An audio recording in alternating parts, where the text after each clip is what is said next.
Olá, aqui quem fala é Michele Camargo, seja bem-vindo a mais um vídeo do nosso canal. E no vídeo de hoje a gente vai falar sobre as bombas centrífugas versus bombas de engrenagens. Mas antes de começar, quero lhe convidar a curtir esse vídeo, compartilhar esse vídeo, se inscrever no nosso canal. E também nós temos uma newsletter por e-mail, por WhatsApp. Se você quiser participar, tem um link na descrição do vídeo. E se você quiser nos ajudar, você consegue através do botão Valeu Demais ou se tornando membro do nosso canal, que além de nos ajudar, você também tem acesso a materiais exclusivos. Então, clique em Seja Membro e verifique qual modalidade que melhor lhe agrada. Bom, sem mais delongas, né, vamos então ao tema do vídeo de hoje, bombas centrífugas versus bombas de engrenagens.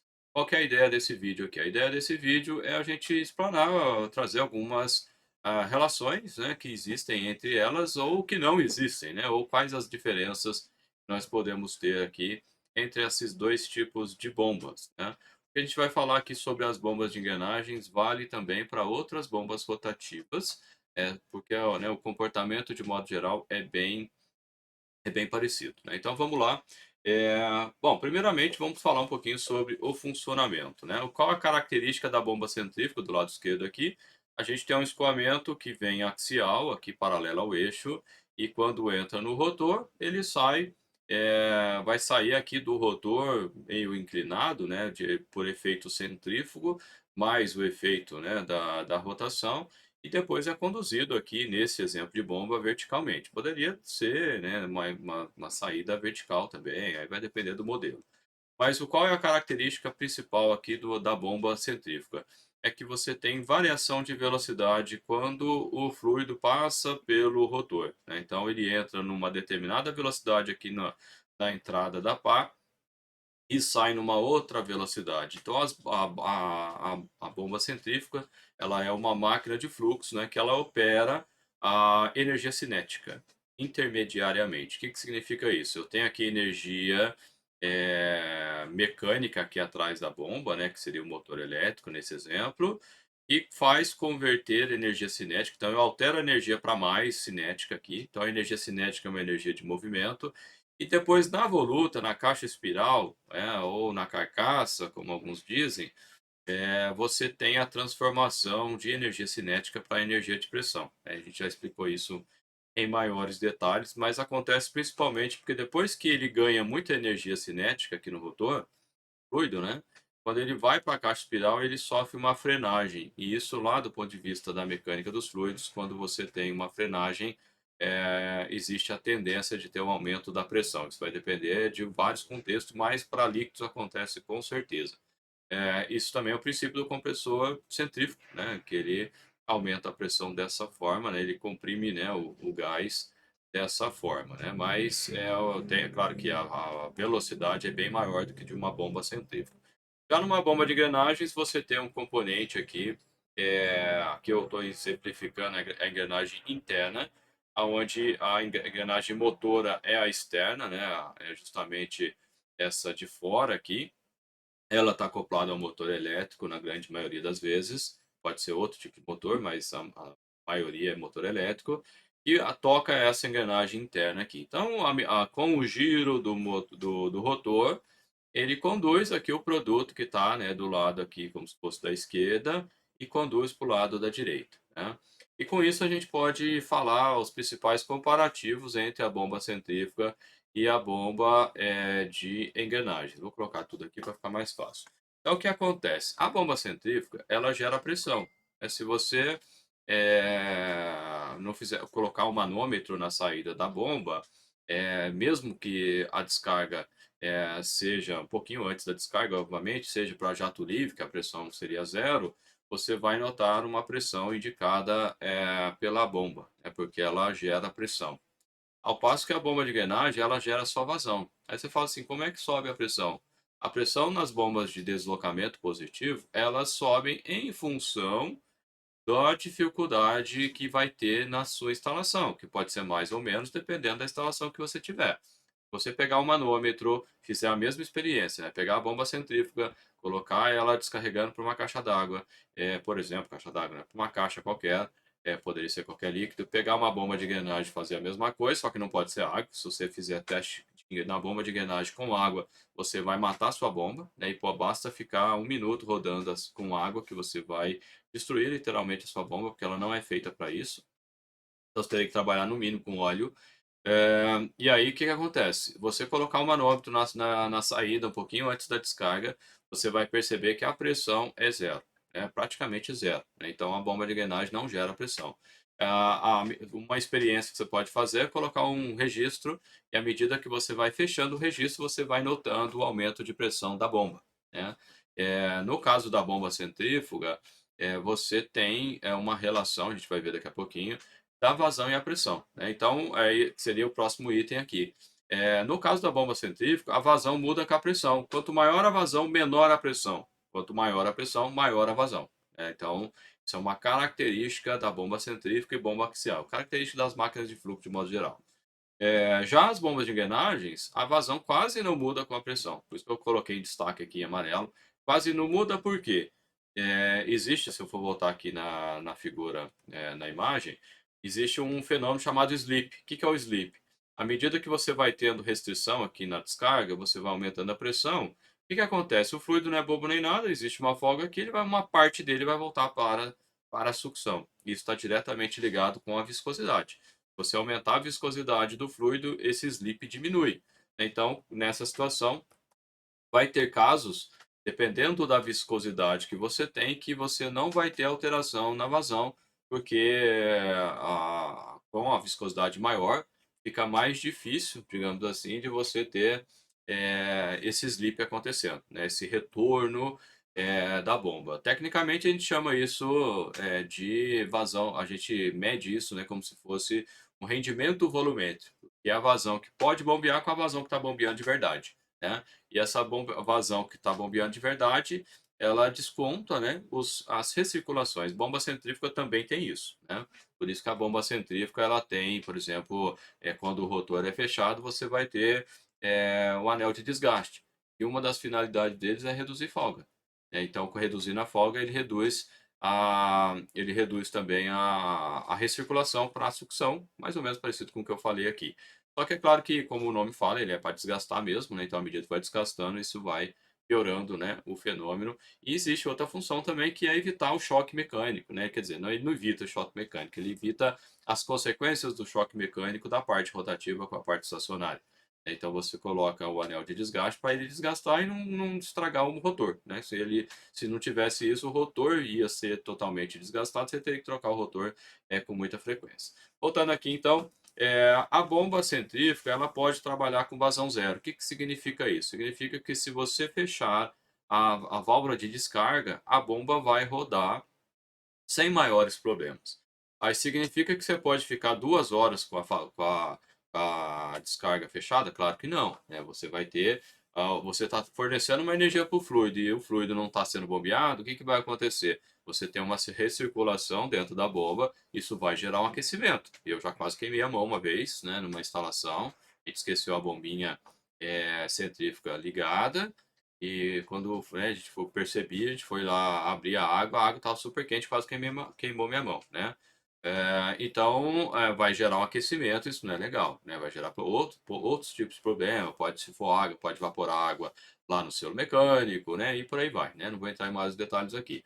Mas se você fechar a válvula rapidamente, você pode trabalhar, não vai estragar a bomba, não vai acontecer nada. Mas o que vai acontecer é chegar na pressão máxima, mas a bomba está preparada para isso, ela foi dimensionada para essa pressão máxima dela, então está de boa, né? Não vai ter maiores problemas. Já no caso da bomba de deslocamento positivo, nas bombas de engrenagem, se você fechar a válvula de descarga, o que que vai acontecer? Como eu disse, né, a pressão da bomba ela sobe em função da restrição. Se você fecha a válvula totalmente, você está com restrição máxima. Então a pressão ela vai subindo, subindo, subindo, subindo, subindo, até que alguma coisa abre o bico. Nessa situação, se você deixar, né, alguém vai abrir o bico. Pode ser a bomba, pode ser o selo mecânico, se tiver, pode ser uma válvula, pode ser a própria tubulação, né? Eu já vi casos que a tubulação abriu assim porque houve um entupimento, né? E não tinha válvula de alívio naquele trecho, e aí a válvula, a tubulação foi para o saco. Então isso é um problema, né, você tem que por isso, né, que tem a outra observação aqui, e como você, né, não tem problemas de pressão na bomba centrífuga, vai chegar no máximo que ela pode proporcionar, e então você não precisa de válvula de alívio, não tem necessidade. Mas toda bomba de deslocamento positivo, você precisa de algum dispositivo, de alívio de pressão. Eu coloquei aqui válvula de alívio, porque é o mais comum, inclusive existe alguns fabricantes, de bombas de engrenagens que ele coloca na própria bomba, né, uma válvula de alívio, né, caso aconteça algum problema desse, você já tem um alívio ali incorporado, né. Inclusive tem bombas que têm, isso tem sentido, né, de abertura, e tem bombas que têm válvula de alívio que são, independentes do deslocamento, né, o sentido de deslocamento. Você pode girar tanto para a direita ou para a esquerda, né, ou vamos dizer, horário ou anti-horário, e essa válvula vai abrir. Mas com a válvula comum, né, a mais comum, a válvula de alívio comum, isso não é verdade. Se você inverter a rotação da bomba né, de direção, né, mudar o sentido de rotação, a válvula de alívio vai perder a sua eficácia porque ela não vai abrir no sentido oposto, né? Isso para a maioria das válvulas, de alívio. Ah, eu não posso colocar a válvula de alívio, então você tem que ter um disco de ruptura, você tem que ter alguma coisa que alivie a pressão caso você tenha algum problema. O disco de ruptura, por exemplo, é muito comum em sistemas que você requer, um grau de cuidado, né, maior quanto relação à contaminação, por exemplo, em sistemas farmacêuticos ou sistemas, alimentícios, né. Então, a válvula de alívio, ela pode ser um problema nesse sentido, né, de contaminação, e aí você coloca então um disco de ruptura, se acontece alguma coisa, o disco de ruptura abre e não deixa a pressão ultrapassar um determinado limite. Isso é muito importante, né, na hora de você fazer, uma análise. Voltando aqui para a apresentação, então esses seriam os principais, quesitos que a gente pode falar aqui de diferença, e tudo que eu coloquei aqui vale para outras bombas também de deslocamento positivo. A questão aqui da vazão, só não vai ter essa influência da viscosidade, em bombas alternativas, como bomba de pistão, bombas de diafragma e por aí vai, né. Agora as bombas rotativas, de um modo geral, você vai ter esse problema porque existe folgas, né. As bombas que são alternativas, como eu citei, elas têm válvula de alívio, exceto a válvula de alívio não, a válvula de retenção, exceto se você tiver problemas, na válvula de retenção, ela estiver desgastada, ela não vai vedar, aí a bomba perde totalmente a eficácia também. Mas do ponto de vista de retorno, né, do fluido para a sucção, isso não acontece quando a válvula de retenção ela está bem, em pleno funcionamento, né, quando ela está boa. Bom, vamos falar um pouquinho sobre as curvas características. Qual que é a principal característica, da bomba centrífuga? O que que acontece? Aqui a gente vai falar tanto, da aqui a caneta que eu quero. Então o que que a gente vai,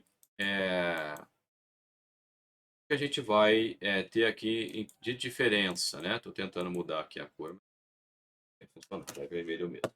Bom, então o que que acontece, né? A gente vai ter um comportamento, então um gráfico que seja vazão versus altura manométrica. Qual vai ser o comportamento da bomba centrífuga? A bomba centrífuga, ela vai ter um comportamento de um gráfico assim. Ou seja, então aqui seria a minha bomba centrífuga. E a bomba de engrenagens? Bom, a bomba de engrenagem eu vou desenhar aqui na frente só para uma comodidade. Ela vai ter, na verdade, ela é. Não vou fazer isso não, porque senão vai dar a impressão que eu vou falar que a vazão da bomba centrífuga é maior do que que a bomba de engrenagem é maior do que a bomba centrífuga, o que não é verdade. A bomba de engrenagens, ela vai ter uma questão aqui. Ficou meio ruim, eu vou fazer, opa, fazer de novo. O que que a gente tem aqui, né? É uma reta vertical. Faz de conta que está reto, tá? Isso seria a bomba de engrenagens. E essa curva aqui seria uma curva, vou colocar entre parênteses, teórica. Uma outra característica que a gente poderia ter colocado aqui em relação à diferença dessas duas bombas é que a bomba centrífuga, em termos de vazão, ela gera muito mais vazão do que uma bomba de engrenagem. Por isso que eu não quis colocar o gráfico lá na frente, não ia dar a impressão que eu estava dizendo que a bomba de engrenagens dá mais vazão do que a bomba centrífuga, o que não é verdade, né? Você teria que ter várias bombas de engrenagem para poder ter uma vazão de uma bomba centrífuga, né? A diferença é bem gritante, né? Então, isso é uma das características que a gente pode... Quando é que eu uso uma bomba centrífuga? Normalmente, quando você precisa de alta vazão e pressão razoável. E bomba de engrenagem, por exemplo, você vai usar para baixas vazões e pressões, até pressões, desde pressões baixas até pressões altas, bem altas, né? Que a bomba centrífuga, por exemplo, às vezes nem consegue chegar, né? Então a bomba de engrenagem chega com tranquilidade. Bom, então o comportamento da bomba de. Opa, voltando aqui. O comportamento da bomba de engrenagens é como se fosse uma reta. Mas como existe o slip e depende da viscosidade, vou exagerar aqui só para aparecer, a gente vai ter uma curva mais ou menos assim. Então essa aqui seria a curva real. E isso aqui depende da viscosidade do fluido. Quanto maior for a viscosidade do fluido, mais essa curva aqui em verde vai se aproximar da curva teórica azul, até que você passa um determinado patamar, por exemplo, para a bomba de Lobel, eu tenho esse valor de cabeça, é por volta de 1000 CP. 1000 CP, para você ter uma ideia, é 1000 vezes a viscosidade da água, né? A água tem a viscosidade de 1 CP, 1 centipoise, ou 1 centipoa, que algumas pessoas falam. Centipoa seria a terminologia, a maneira como se fala, acho que em francês, se não me engano. Mas eu falo, sempre falei a vida toda centipoise, né? Então eu não sei como é que você fala aí. Mas seria centipoa se você fala dessa forma. Então, para 1000, né, que seria 1000 vezes a viscosidade da água, você praticamente não tem mais slip, né? Então, aí a curva em verde, nesse caso, se aproxima da curva em azul. E se eu fosse falar aqui da curva do sistema, como é que seria a curva do sistema? A curva do sistema, ela é o que a gente chama de Hgel, por exemplo, que digamos que o Hgel é a altura geométrica de elevação, digamos que seja esse valor, e a curva do sistema ela é proporcional ao quadrado da velocidade, né? Ela é porque esse quadrado da velocidade vem da perda de carga, né? Então, quanto mais vazão você tem, mais velocidade você tem na sua instalação. Então, a curva do sistema vai ser alguma coisa assim, né? Pode ser mais inclinado ou menos inclinado. Então, essa aqui seria a minha curva do sistema. E o que acontece aqui então? O ponto de operação da bomba vai ser justamente o cruzamento. Então, aqui no caso da bomba centrífuga seria esse ponto aqui. Então, você vai ter aqui essa vazão, né? A vazão de operação. E aqui você vai ter, né, o H de operação. No caso da bomba de engrenagem, seria esse ponto aqui. Veja que nesse exemplo aqui, está quase próximo, né, real da teórica, né? Mas é claro que a gente teria que analisar caso a caso, e aí eu teria essa vazão essa altura manométrica de operação, e a vazão, quase a vazão aqui, né, um pouquinho menos, se for, né, um fluido de menor viscosidade, essa vazão de operação, né? Então isso seria a característica principal aqui. De um modo geral, a gente pode até afirmar que eu coloquei os gráficos aqui numa mesma escala, mas dificilmente vai ser na mesma escala. Como eu falei, né, a viscosidade a vazão de uma bomba centrífuga é muito maior do que uma bomba de engrenagem, uma bomba de deslocamento positivo de um modo geral, né? Então os dois não vão estar no mesmo gráfico, né? Mas só para a gente ilustrar que a gente está fazendo isso, né? E para a gente terminar esse vídeo aqui, eu queria falar sobre bombas em paralelo, né? Bom, agora sim eu vou desenhar separado aqui os gráficos. O que acontece, né? Eu tenho aqui, então, vamos pensar aqui na vazão versus altura manométrica, aqui para a bomba centrífuga. E aí, o que vai acontecer? Eu vou ter um gráfico que vai ser, como a gente acabou de mostrar, alguma coisa assim. Opa, apertei o botão errado aqui. Deixa eu apertar. Então, o que vai acontecer, né? Eu vou ter um gráfico que vai ter um comportamento assim. Quando você coloca duas bombas em paralelo, você tem que somar esses pontos, né, de cada curva. Então, para uma determinada vazão, qual que ou melhor, para uma determinada altura manométrica, qual que a vazão correspondente a duas vezes. Então, digamos que seja essa altura manométrica aqui, né? Eu vou ter essa vazão. Então, qual que é o dobro dessa vazão? Eu estaria alguma coisa aqui, né? Então, esse ponto aqui, ele vem para cá. Então, duas bombas centrífugas iguais em paralelo, eu vou ter um gráfico resultante, alguma coisa assim, de forma que esse ponto aqui é Q e esse ponto aqui seria 2Q. Bom, e no caso da bomba de deslocamento positivo, no caso da bomba de engrenagens que a gente está usando como exemplo aqui. Então, o que que a gente vai ter? Pensando aqui na bomba de engrenagens, então, aqui também a altura manométrica, aqui é a vazão. Eu vou ter um gráfico, como a gente mostrou ali, eu vou colocar só reto aqui, né? Então, eu vou ter aqui uma reta, aqui, e eu vou ter 2Q seria o dobro, né? 2Q, uma outra, uma outra reta aqui paralela. Então, veja a diferença aqui, né, do comportamento dessas duas bombas, né? Então, veja aqui, né, que a bomba centrífuga vai ter um comportamento totalmente diferente de uma bomba de deslocamento positivo, nesse exemplo que nós estamos falando da bomba de engrenagens. E o ponto de operação? Bom, o ponto de operação, se eu fosse fazer o mesmo caso ali, eu teria aqui o Hgel, né? No caso da bomba centrífuga, eu vou traçar aqui a minha curva do sistema. Note o seguinte, que o ponto de operação vão ser esses pontos aqui. Então, quando eu tenho aqui a curva do sistema, né? Então, quando eu tenho bombas centrífugas em paralelo, o que que vai acontecer? Eu vou ter a vazão de operação, quando eu tenho duas bombas em paralelo, aqui, o que a gente percebe aqui? Então, eu vou chamar aqui de 1 e Q de operação 2. O que que a gente percebe? Que Q de operação 2 é menor do que duas vezes o Q. E isso é uma coisa que todo mundo acha que se você aumentar, né, colocar duas bombas em paralelo, que você vai dobrar a vazão. Não dobra. Não dobra. Nunca dobra. Bomba centrífuga nunca dobra. Bom, já no caso das bombas de deslocamento positivo, o que vai acontecer é essa situação aqui, ó. Então, o que que acontece? Com bombas de engrenagens, a vazão dobra? Sim, a vazão vai dobrar. Mas o que que muda? A pressão. Então, note que, no caso, se eu for pensar aqui na operação propriamente dito, o que a gente vai ter é que, deixa eu só escrever aqui, né, que seria o H2 e aqui eu teria, né, o H1. Então, nesse caso, né, o Q2 ele vai ser igual a 2 vezes Q1, mas o H2 vai ser maior do que H1. Então, o que que vai acontecer? Eu vou ter um aumento de pressão. Isso considerando a curva teórica. E se a curva fosse real, igual aquele exemplo que eu passei, né? Então, eu teria que traçar aqui a curva assim, alguma coisa assim, e alguma coisa assim. Então, nesse caso, o que que vai acontecer?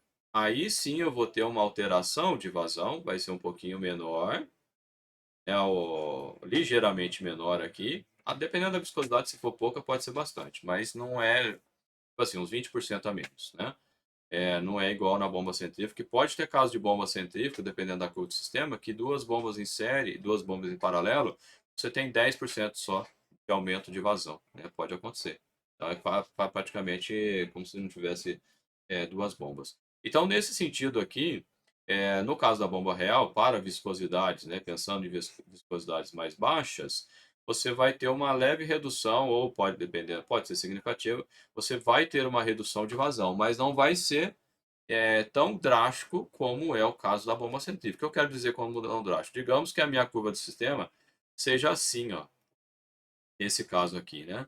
Outra curva do sistema 2 aqui. O que que vai acontecer? Duas bombas em paralelo, a vazão vai ser muito menor do que o dobro da vazão. Aqui, ao passo que aqui não vai ser muito menor, né? Você vai ter um comportamento bem diferente, né? Então, entender essa questão do comportamento das bombas centrífugas e de deslocamento positivo é fundamental para você detectar problemas, às vezes, que você acha que tem problemas, mas às vezes é inerente da própria operação do sistema, né? E se você quiser saber mais sobre bombas, eu fiz a semana dos equipamentos rotativos e alternativos, até acho que um mês, mas os vídeos foram gravados, né? Então, se você quiser saber mais sobre o funcionamento das bombas, né, as características gerais aí, tem um link na descrição, você pode se inscrever e ter acesso a esses vídeos, né, e aprender mais sobre esses temas aqui. Beleza, pessoal? Um abraço e a gente se vê